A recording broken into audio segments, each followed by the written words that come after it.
नमस्कार बच्चों, कैसे हैं आप सब। आशा करती हूँ आप सभी अच्छे होंगे, स्वस्थ होंगे, खुश होंगे और अपनी पढ़ाई भी अच्छे से कर रहे होंगे। तो जैसा कि आप सभी जानते हैं, मैं हूँ आपकी हिंदी की अध्यापिका और मैं स्वागत करती हूँ आप सभी का आईसीटी वर्चुअल क्लासरूम में। और आज हम यहाँ पर एकत्रित हुए हैं पढ़ने के लिए क्लास 12th की हिंदी। क्लास 12th की हिंदी में हम पढ़ रहे थे आपकी वितान पाठ्य पुस्तिका का चैप्टर 3 अतीत में दबे पांव। और ये जो पाठ है, जैसे कि मैंने आप लोग को बताया, ये एक यात्रा वृतांत के रूप में लिखा गया था लेखक द्वारा। और इसमें उन्होंने जो मोहनजोदड़ो सभ्यता है, सिंधु घाटी की सभ्यता है, या और भी जो सभ्यता बहुत सारी मिली थी खोज के दौरान, उन सभ्यताओं के बारे में यहाँ पर बताया गया है। तो इस पाठ में हमने बहुत सारी चीजें, बहुत सारी सभ्यताओं के बारे में, किस तरह से सभ्यताओं का विकास हुआ और किस तरह से ये जो सारी सभ्यताएं थी विकसित सभ्यता थी और बहुत ही एक तरीके से कहा जाए तो बहुत ही ज्यादा इनको मैनेज करके बहुत अच्छे तरीके से इनको चलाया जा रहा था उस समय पर भी। तो इस पाठ का हमारा एक अंतिम जो भाग है वो शेष रह गया था और फिर इस पाठ से जुड़े हुए हम प्रश्न उत्तर करेंगे, क्योंकि चैप्टर के स्टार्टिंग में ही मैंने आप लोग को बताया था कि इस पाठ से जुड़े हुए प्रश्न हमारी पाठ्य पुस्तिका, हमारे एग्जाम में जरूर आते हैं, क्योंकि ये आपकी वितान पाठ्य पुस्तिका है, यानी कि जो आपकी मुख्य पाठ्य पुस्तिका है आरोह, उसके उसमें से आपको कविताएं भी आती हैं और उसमें से जो आपके गद्य खंड के चैप्टर्स हैं वो भी आते हैं। तो उसमें आपका जो लघु उत्तरीय प्रश्न लगभग आते हैं, लेकिन इस जो आपकी पाठ्य पुस्तिका है वितान, इसके जो भी ये चैप्टर यहाँ पर बताए गए हैं, इन सारे चैप्टर्स में से आपके दीर्घ उत्तरीय प्रश्न आते हैं। तो चैप्टर बहुत ही ज्यादा इंटरेस्टिंग था, बहुत ही ज्यादा महत्वपूर्ण था, बहुत ध्यान पूर्वक हमने इस पाठ को पढ़ा। आज हम इस पाठ को का अंतिम जो भाग है उसे पढ़ेंगे और शेष पाठ का रिवीजन करेंगे और उसके बाद पाठ से जुड़े हुए जो प्रश्न उत्तर हैं उन्हें भी हम करेंगे। तो आज का जो हमारा सेशन है बहुत ही ज्यादा महत्वपूर्ण है, तो बिल्कुल ध्यान पूर्वक समझिएगा, ध्यान पूर्वक सुनने का प्रयास कीजिएगा। तो चलते हैं स्मार्ट बोर्ड की तरफ, शुरू करते हैं आज का सेशन। तो हमने अपना जो चैप्टर पढ़ा अतीत में दबे पांव, तो अतीत की बात यहाँ पर की गई है, यानी कि जो पहले के समय की बात की गई है।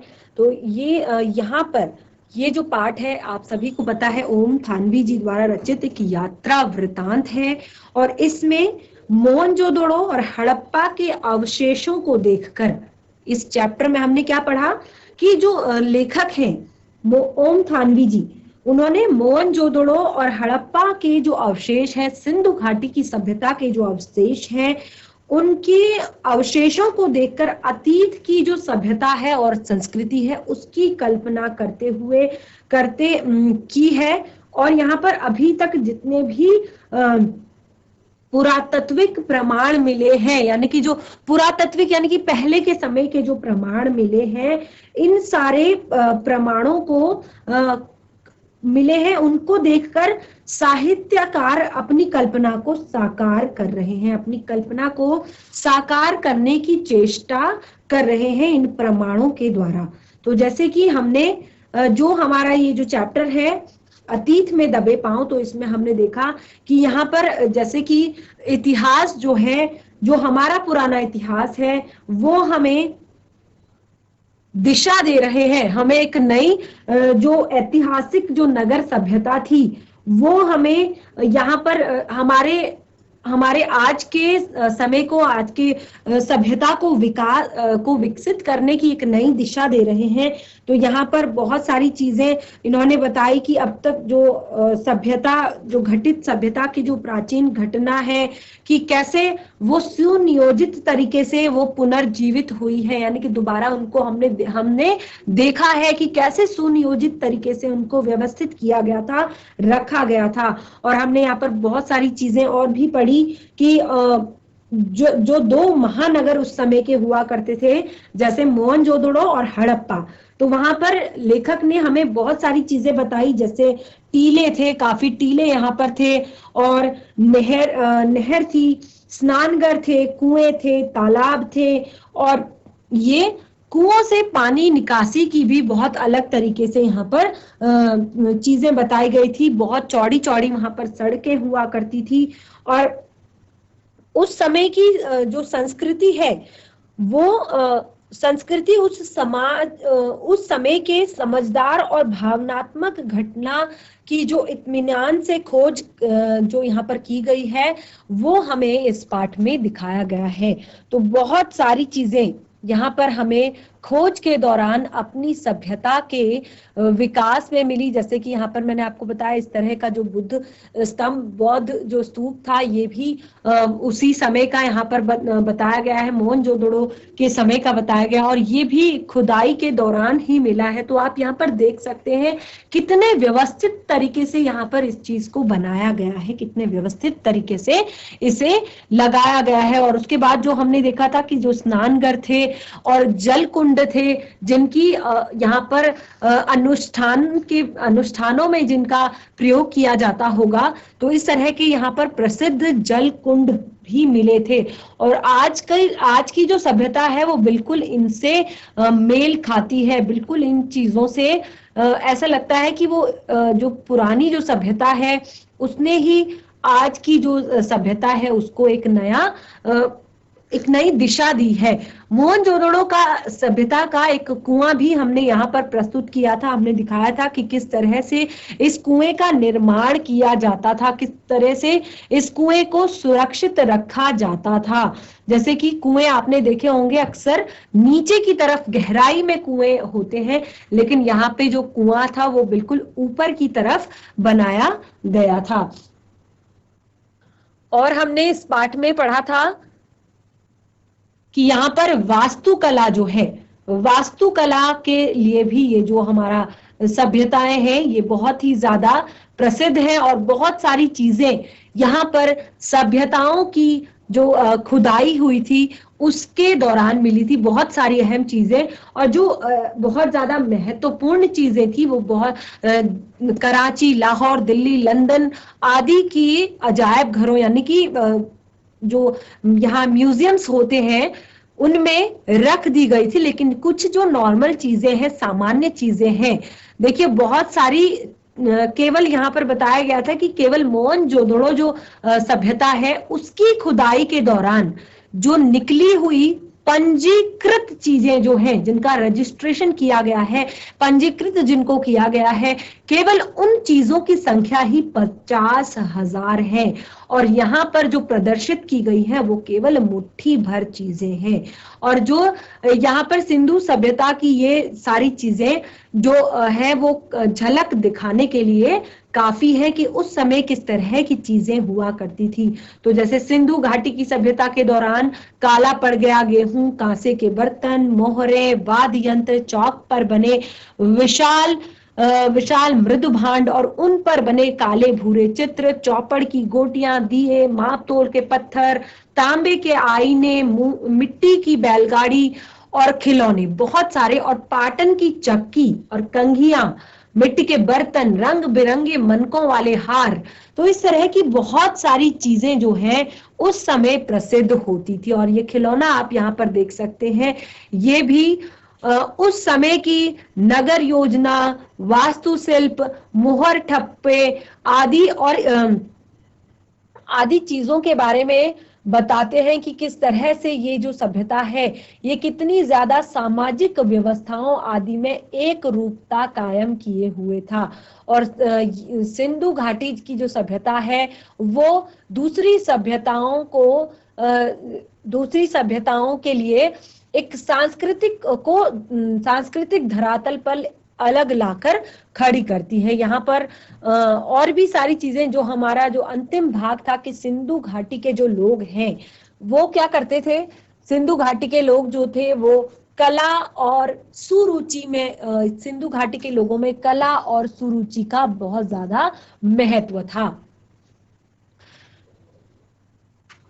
मोहनजोदड़ो जो सभ्यता थी सिंधु घाटी सभ्यता का सबसे बड़ा शहर नहीं था। मोहनजोदड़ो सिंधु घाटी सभ्यता का सबसे बड़ा शहर नहीं था, उसे साधनों और व्यवस्थाओं को देखते हुए समृद्ध माना गया था। जब खुदाई की गई थी तो बाद में ये हमें पता चला कि जो मोहनजोदड़ो सभ्यता थी वो सिंधु घाटी का सबसे बड़ा शहर नहीं था, वो उन साधनों और व्यवस्थाओं को देखते हुए, यानी कि जैसी व्यवस्थाएं वहां पर थी, जैसे साधन हमें वहां पर मिले थे, उन साधनों और व्यवस्थाओं को देखकर हमने अंदाजा लगाया था कि वो जो है सबसे समृद्ध शहर माना गया था उस समय का। और इनकी जो संपन्नता की बात थी फिर भी वो कम हुई थी, यानी कि संपन्नता तो इतनी ज्यादा थी कि उनकी बात कम हुई थी। क्यों कम हुई थी?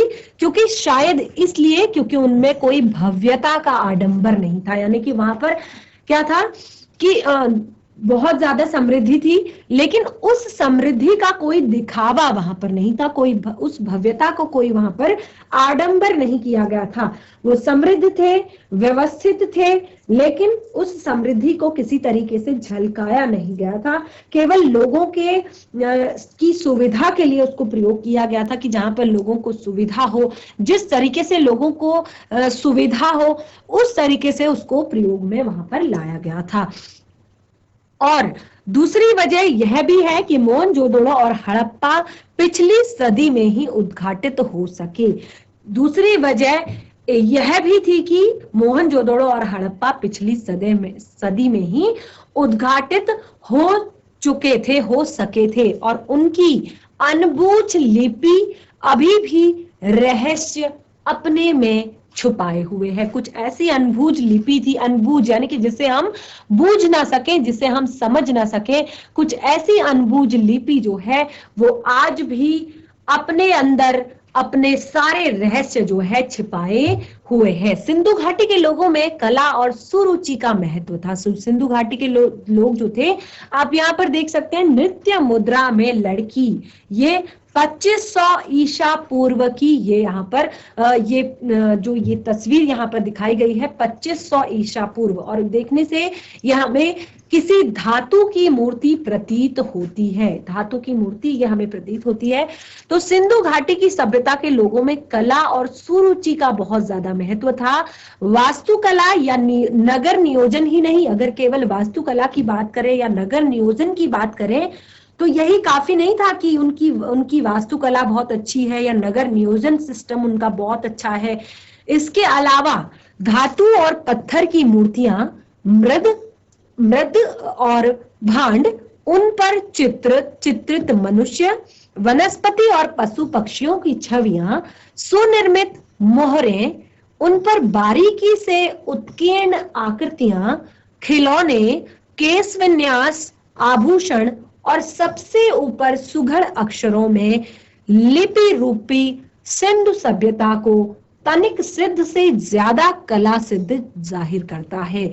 और यहाँ पर जो सिंधु घाटी की जो सभ्यता है, उसके जो आभूषण है, और आभूषणों से भी ऊपर सुघड़ अक्षरों का लिपि रूप जो है वो सिंधु सभ्यता को तकनीकी सिद्धि से ज्यादा कला सिद्धि जाहिर करता है। सिंधु घाटी की जो सभ्यता है उस समय क्या चीज नहीं था कि वहां पर केवल तकनीकी ज्ञान उन्हें इतना नहीं था, लेकिन देखिए फिर भी तकनीकी ज्ञान ना होते हुए भी वो कितनी ज्यादा सुनिर्मित सुव्यवस्थित जो एक सभ्यता थी कि वहां पर हर चीज आप देख सकते हैं, जो भी चीजें हमने अभी तक पढ़ी, जो भी चीजें अभी तक हम देखते आए हैं, समझते आए हैं, तो उससे हम अंदाजा लगा सकते हैं कि कितनी ज्यादा सुव्यवस्थित, कितनी ज्यादा सुसज्जित, कितनी ज्यादा अच्छे तरीके से ये व्यवस्थित की गई सभ्यता थी। और यहाँ पर इनकी जो सुघड़ अक्षरों यानी कि बहुत अच्छे अक्षरों में लिपि रूप सिंधु सभ्यता को तकनीकी सिद्ध से ज्यादा कला सिद्ध जाहिर करता है। इनकी जो बहुत सुंदर जो हैंडराइटिंग है, लिपि रूप जो इनका है, वो इन्हें तकनीकी सिद्ध से ज्यादा कला सिद्ध जाहिर करता है कि भले ही ये अच्छे टेक्नीशियन ना रहे हों, लेकिन ये बहुत अच्छे कलाकार थे। एक पुरातत्ववेत्ता यानी कि एक जो हमारे पुरातत्ववेत्ता है, पुरातत्व विज्ञानी है, के मुताबिक सिंधु सभ्यता की खूबी उसका सौंदर्य बोध है, जो राज पोषित या धर्म पोषित ना होकर समाज पोषित था। उनका जो सौंदर्य बोध है वो ना तो राज पोषित था, न धर्म पोषित था, वो बल्कि समाज पोषित था। इसीलिए आकार की यह भव्यता की जगह उसमें कला की भव्यता दिखाई देती है। जरूरी नहीं कि वो आकार में बहुत बड़ा हो, बहुत अच्छा हो, तो वहां पर इसमें आकार की भव्यता की जगह कला की भव्यता दिखाई देती है। अजायब घर में कुछ चीजों में कुछ सुइयां भी है। जो काशीनाथ दीक्षित को सोने की 3 सुइयां मिली, जिनमें एक सुई 2 इंच लंबी थी। समझा गया कि यह बारीक काशीदेकारी में काम आती होगी। जो काशीनाथ दीक्षित हैं वो भी एक पुरातत्व वेत्ता है, और जब वो अजायब घर में गए जांच के लिए, तो वहां पर उन्हें कुछ सुइयां भी मिली, और खुदाई में, उस समय की खुदाई में तांबे और कांसे की बहुत सारी सुइयां मिली थी।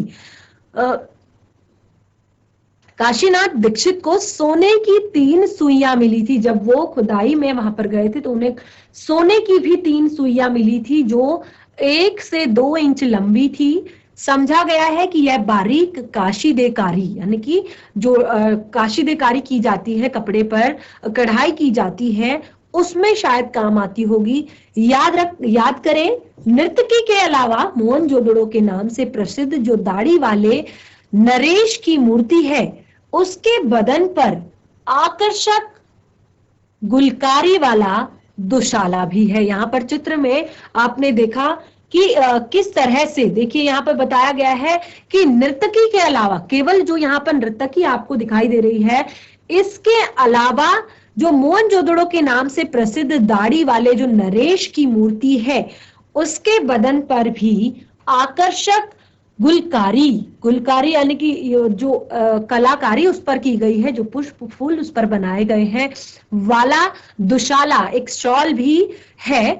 आज छापे वाला कपड़ा अजरक सिंध की खास पहचान बन गया है, पर कपड़ों पर छपाई का आविष्कार बहुत बाद का है।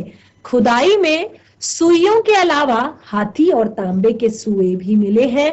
हाथी दांत और तांबे के सुए, बड़े बड़े सुए, सुई होती है छोटी और सुए होते हैं बहुत बड़े बड़े। तो इन खुदाई के दौरान यहाँ पर हाथी दांत और तांबे के सुए भी मिले हैं। तो जानकार मानते हैं कि इनसे शायद दरियां बुनी जाती थी। हालांकि दरी का अभी तक कोई नमूना या साक्ष्य हासिल नहीं हुआ है। वह शायद कभी हासिल ना हो, क्योंकि मोहनजोदड़ो अब खुदाई बंद कर दी गई है। जो मोहनजोदड़ो वहां पर था, जो ये सभ्यता का यहाँ पर विकास हुआ था, तो वहां अब दरिया शायद ना मिल पाए, क्योंकि अब वहां पर खुदाई बंद कर दी गई है। सिंधु के पानी के रिसाव से क्षार और दलदल की समस्या पैदा हो गई है। जहां से सिंधु का पानी रिस रहा है, जिससे कि वहां पर दलदल की समस्या पैदा हो गई है। मौजूदा जो खंडहर है को बचाकर रखना ही अब आप में एक बड़ी चुनौती है।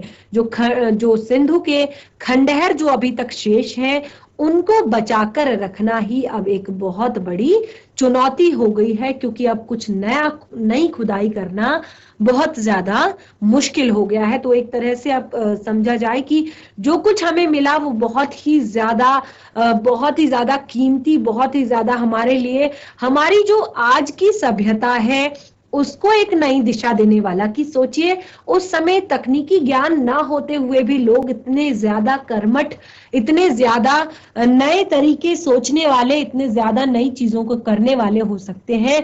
तो आज के समय में हमारे पास बहुत सारी तकनीक्स हैं, बहुत सारी चीजें हैं जिनसे हम अपनी सभ्यता, अपनी संस्कृति का विकास कर सकते हैं, उन्हें एक नई दिशा दे सकते हैं, उन्हें एक नए तरीके से हम विकसित कर सकते हैं। तो हम पाठ जो हमारा अतीत में दबे पांव, ये हमारा कंप्लीट हो गया है। इस पाठ से जुड़े हुए अभ्यास के प्रश्न जो यहाँ पर हैं, अब हम इन्हें सॉल्व करेंगे। तो जैसे कि मैं आपको बार बार बताती जा रही हूँ कि जो पाठ हमारा है वो बहुत ही ज्यादा महत्वपूर्ण है परीक्षाओं की दृष्टि से, और इसमें आपके हमेशा दीर्घ उत्तरीय प्रश्न ही आपकी पाठ्य पुस्तिका में आपकी जो एग्जाम के जो पेपर हैं उनमें आते हैं। तो हम शुरू करेंगे अभ्यास के प्रश्नों से। पहला प्रश्न हम यहाँ पर पढ़ेंगे, सिंधु घाटी की सभ्यता साधन संपन्न थी पर उसमें भव्यता का आडंबर नहीं था, कैसे? बहुत ही प्यारा प्रश्न है और हर बार रिपीट होता है कि सिंधु घाटी की सभ्यता साधन संपन्न थी। जो भी हमने चीजें अभी तक देखी, ऐसी कोई चीज नहीं है जो हम आज यूज नहीं करते। सारी चीजें उपयोग में आने वाली है, सारी चीजें जरूरी है और यानी कि साधन संपन्न है, किसी चीज की वहां पर कमी नहीं थी, लेकिन उसमें भव्यता का आडंबर नहीं था, यानी कि वो दिखावे वाला आडंबर नहीं था उसमें। तो क्यों ऐसा कहा गया है? देखिए, आप इस प्रश्न का उत्तर इस तरह से लिख सकते हैं। वैसे तो आपने पाठ को पढ़ा है, अगर आप पाठ को एक बार अच्छे से पढ़ लेते हैं, समझ जाते हैं, तो आपके लिए पाठ पढ़ना सॉल्व करना आसान हो जाता है। तो आप इस तरह से लिखेंगे, सिंधु घाटी की सभ्यता जो है वो बहुत ज्यादा संपन्न सभ्यता थी, प्रत्येक तरह के साधन यहाँ पर उपलब्ध थे, इस सभ्यता में उपलब्ध थे। इसके बाद भी इस सभ्यता में कोई दिखावा नहीं था, कोई बनावटीपन नहीं था, कोई आडंबर नहीं था। जैसे इसको हम कैसे कह सकते हैं, यहाँ पर जो निर्माण शैली थी वो साधारण होने के साथ साथ बहुत ज्यादा सुनियोजित थी, सुव्यवस्थित थी, और जिसका जो वास्तु रूप था वो बहुत ज्यादा बहुत सुंदर वो लगते थे, और उसका निर्माण उसी तरह से किया गया था कि जैसे लोगों को सहूलियत हो, किसी को भी कोई दिक्कत ना हो। तो इसीलिए आप देखेंगे कि इसमें और भी आप इस प्रश्न के उत्तर में और भी बातें सिंधु घाटी की सभ्यता से जुड़ी हुई लिख सकते हैं। तो इसीलिए यहाँ पर बताया गया है कि सिंधु घाटी की सभ्यता में साधन संपन्न वो पूरी तरह से थी, लेकिन यहाँ पर भव्यता का आडंबर बिल्कुल भी नहीं था। सारी चीजें उनके पास थी, लेकिन वो दिखावा उनके अंदर बिल्कुल भी नहीं था। अगला प्रश्न है, सिंधु सभ्यता की खूबी उसका सौंदर्य बोध है जो राज पोषित, धर्म पोषित या राज पोषित या धर्म पोषित न होकर समाज पोषित था। तो ऐसा क्यों कहा गया है? यहाँ पर अभी अभी हमने ये पंक्ति पढ़ी कि सिंधु घाटी की जो सभ्यता है उसकी जो खूबी है उसका सौंदर्य बोध है, यानी कि उसकी बहुत सारी उसका जो सौंदर्य है वो उसकी खूबी है, लेकिन ये जो है ये ना तो राज पोषित है, ना धर्म पोषित है, ये समाज पोषित है। तो ऐसा यहाँ पर इसीलिए कहा गया है बच्चों, क्योंकि यहाँ पर लोगों में कला और सुरुचि का बहुत अधिक महत्व था। लोग कला में बहुत ज्यादा रुचि रखते थे। यहाँ पर जो प्राप्त चीजें हैं, जैसे नगर नियोजन हो गया, धातु और पत्थर की मूर्तियां हो गई, मृद और भांड हो गए, और मेन चीजें कि उन पर जो चित्रित मनुष्य हैं और पशु पक्षी हैं, पेड़ पौधे हैं, उनकी जो छवियां थी उन पर जो बनाई गई थी, और इसकी भी और एक और मेन चीज सुनिर्मित मोहरें, यानी कि अच्छे से बनाई गई मोहरें, खिलौने, आभूषण, और एक बहुत ही बढ़िया चीज कि बहुत ही सुंदर शब्दों का लिपि रूप, जो लिपि रूप यानी कि इनका जो था वो बहुत ही सुंदर शब्दों में यहाँ पर लिखा गया था, जिससे जो ये जाहिर करता है कि ये सभ्यता जो है भले ही कला सिद्ध अधिक ना हो, भले ही तकनीक सिद्ध अधिक ना हो, लेकिन ये कला सिद्ध होने की बात को जाहिर करता है। यहाँ के लोग भले ही बहुत अच्छे टेक्नीशियन ना हो, लेकिन कला में ये लोग बहुत ज्यादा निपुण थे। और यहाँ पर मेन चीज इस पाठ को पढ़ के हमें पता चली कि यहाँ पर इतनी ज्यादा खुदाई के बावजूद आज तक कोई हथियार यहाँ पर नहीं मिला। तो यहाँ पर एक बात वैज्ञानिकों ने सिद्ध की, विद्वानों ने सिद्ध की कि यहाँ पर अनुशासन तो बहुत ज्यादा था, अनुशासन बहुत कड़ा था, लेकिन यहाँ पर कोई सैन्य सभ्यता नहीं थी, यानी कि कोई भी ऐसा नहीं था कि कोई राजा है वो प्रजा पर नियंत्रण किए हुए है, कोई उसकी सेना है जो प्रजा में शांति बनाए रखती है, या कुछ ऐसे अस्त्र शस्त्र हैं जिससे लोगों को सजा दी जाती है, तो ऐसा यहाँ पर कुछ भी नहीं मिला था। तो ना तो ये सभ्यता हमें राज पोषित मालूम पड़ती थी, ना तो धर्म पोषित मालूम पड़ती थी, लेकिन ऐसा प्रतीत हो रहा है ये केवल समाज पोषित सभ्यता है। यानी कि यहाँ पर जो भी, और मेन बात एक और, इस देखिए हमने जब ये चैप्टर पढ़ा था तो बहुत सारी जरूरी बातें इस पाठ में पढ़ी थी, तो आज इस पाठ का रिवीजन भी साथ में हो रहा है। जब हम इन प्रश्नों के उत्तर दे रहे हैं तो हमने इस पाठ में एक बहुत ही प्यारी बात पढ़ी थी कि उस टाइम पे कोई भी धर्म से रिलेटेड वहां पर कोई भी ऐसी जगह नहीं थी कि यहाँ पर इस धर्म के लोग जाएंगे या यहाँ पर उस धर्म के लोग जाएंगे, तो ऐसा यहाँ पर कुछ भी नहीं था। तो इसीलिए ऐसा लगता है कि ये जो सभ्यता है ये राज पोषित या धर्म पोषित ना होकर केवल समाज पोषित थी। तो इस तरह से आप इसका उत्तर लिख सकते हैं। यहाँ पर अगला प्रश्न है, पुरातत्व के किन चिन्हों के आधार पर आप ये कह सकते हैं कि सिंधु सभ्यता ताकत से शासित न होने की अपेक्षा अनुशासन और समझ से शासित सभ्यता थी। बहुत ही प्यारा प्रश्न है। पाठ को अगर आपने ध्यानपूर्वक पढ़ा है तो आप यहाँ पर बता सकते हैं, और इसी से रिलेटेड आंसर मैंने अभी अभी आपको बताया है कि यहाँ पर कुछ भी ऐसी चीज पुरातत्व वैज्ञानिकों के अनुसार हमें नहीं मिली कि जो हमें कोई ऐसा हथियार नहीं मिला, कोई सेना के होने के कोई ऐसे हमें चीजें नहीं मिली कि हमें उससे लगे कि यहाँ पर सेना रहती थी, या राजा का जो महल था उससे रिलेटेड हमें यहाँ पर कोई ऐसी चीज नहीं मिली। तो यहाँ पे लगता है कि वो अपनी समझ से अपने अनुशासन को बनाते थे, कोई ताकत उन पर हावी नहीं होती थी।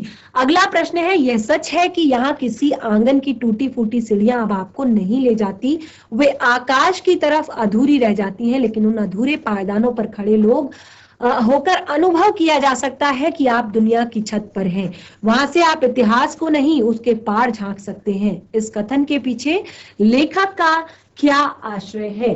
तो यहाँ पर बहुत ही अच्छे तरीके से हमने इस पाठ को पढ़ा है। एक बार आप फिर से चैप्टर पढ़िए और इस प्रश्न के उत्तर देने का प्रयास कीजिए। और एक और प्रश्न यहाँ पर बहुत ही ज्यादा महत्वपूर्ण इस पाठ से है, नदी, कुएं, स्नानगार और बेजोड़ निकासी की व्यवस्था को देखते हुए। ये प्रश्न आपके हर बार एग्जाम में रिपीट होता है। नदी, कुएं, स्नानागार और बेजोड़ निकासी की व्यवस्था होते हुए को देखते हुए लेखक का पाठकों से प्रश्न पूछता है कि क्या हम सिंधु घाटी की सभ्यता को जल संस्कृति की सभ्यता, बहुत ही प्यारा प्रश्न है, सिंधु घाटी की सभ्यता को जल संस्कृति की सभ्यता कह सकते हैं? आपका जवाब लेखक के पक्ष में है या विपक्ष में? आप तर्क दीजिए। बहुत ही प्यारा प्रश्न है। पाठ में आपने जिस तरह की व्यवस्थाएं देखी, नालों से रिलेटेड, नदी से रिलेटेड, कुओं से रिलेटेड, स्नानगारों से रिलेटेड और नालियों की बेजोड़ निकासी की व्यवस्था जो आपने देखी, उसके आधार पर आप, क्योंकि लेखक ने कहा है कि हम इसे कह सकते हैं, क्या हम इन सारी चीजों को देखकर जल संस्कृति की व्यवस्था, जल संस्कृति की सभ्यता कह सकते हैं? तो लेखक को लगता है। तो अगर आप सहमत हैं तो आप पक्ष में, या सहमत नहीं है तो विपक्ष में तर्क अपने दे सकते हैं। ये प्रश्न आपका बहुत ही ज्यादा महत्वपूर्ण है। पाठ को एक बार रिवाइज कीजिए और सारे प्रश्नों के उत्तर देने का प्रयास कीजिए। ये आपका आज का होमवर्क है। तो बच्चों, आज का जो हमारा चैप्टर था अतीत में दबे पांव, बहुत ही अच्छा चैप्टर था और इस पाठ से हमें बहुत कुछ सीखने को मिला, अपनी सभ्यता के बारे में, अपनी संस्कृति के बारे में और अपनी सभ्यता और संस्कृति के विकास के बारे में, कि किस तरह से जो पुरानी सभ्यताएं थी वो कैसे आज हमारी सभ्यता को एक नई दिशा दे रही है। और बहुत सारी जानकारी इस पाठ ने हमें दी, अपनी पुरानी जो हमारी सभ्यताएं थी उनके विकास के बारे में और उनकी जो एक सुनियोजित तरीके से, व्यवस्थित तरीके से जो उनको उस समय पर चलाया जा रहा था उस बारे में। तो ये पाठ हमारा आज यहीं पे कंप्लीट होता है। पाठ से जुड़े हुए प्रश्नोत्तर भी लगभग हम कर चुके हैं। जो प्रश्न शेष हैं वो आपके लिए होमवर्क हैं, क्योंकि पाठ में जो भी आपको जानकारी मिली है उस आधार पर आप इन प्रश्नों के उत्तर दे सकते हैं। तो आज का सेशन हमारा यहीं पे समाप्त होता है। हम मिलेंगे नए सेशन में एक नए पाठ के साथ। तब तक के लिए धन्यवाद। आपका दिन शुभ हो।